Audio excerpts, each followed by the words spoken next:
वर्षाच्या नराधमानी त्यांनी 3 वर्षाच्या मुलीवर अत्याचार केला आणि तिला मारून टाकला।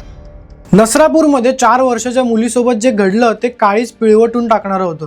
पण तुम्हाला माहिती आहे का, हा गुन्हा एका नराधमाने केलेला नाही, तर हा गुन्हा आपल्या व्यवस्थेने आणि त्याला वारंवार वाचवणाऱ्या अदृश्य हातांनी केलेला आहे। काय आहे यामागचं सत्य ते जाणून घ्यायच्या आधी तुम्ही जबरी खबरीला फॉलो नसेल केलं तर लगेच फॉलो करा आणि हा व्हिडिओ शेवटपर्यंत बघा। हा कांबळे आज अचानक पैदा झालेला राक्षस नाही, पहिली शिकार। एक 70 ते 75 वर्षांची हतबल आजी घरात घुसून कोयत्याचा धाक दाखवून बलात्कार केला। पुराव्यासाठी रक्ताने माखलेली साडी होती, साक्षीदार होते, पण निकाल काय लागला? निर्दोष मुक्तता।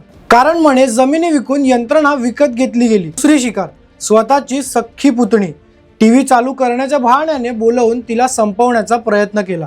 ती मुलगी जिद्दी होती, 4 वर्ष कोर्टात लढली, समाजाने तिला टोकलं तरीही डगमगली नाही, पण निकाल पुन्हा तोच, कांबळे मोकाट।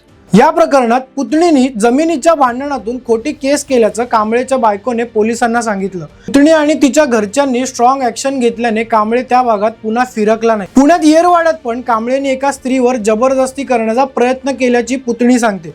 तिथे लोकांनी त्याला कपडे काढून मारला, स्वतःच्या पोटच्या लहान मुलीवर अत्याचार करण्याचा प्रयत्न केला। तेव्हा त्याच्या पत्नीने मुलीला वाचवण्यासाठी मावशीकडे पाठवलं, पण नवऱ्याला पोलिसांच्या हवाली करण्याऐवजी त्याची पाठराखण केली। यावरून एवढंच सिद्ध होतं की गुन्हेगाराची हिंमत तेव्हाच वाढते जेव्हा त्याला खात्री असते की कायदा विकला जाऊ शकतो। पण आता वेळ आली आहे हा माज उतरवण्याची।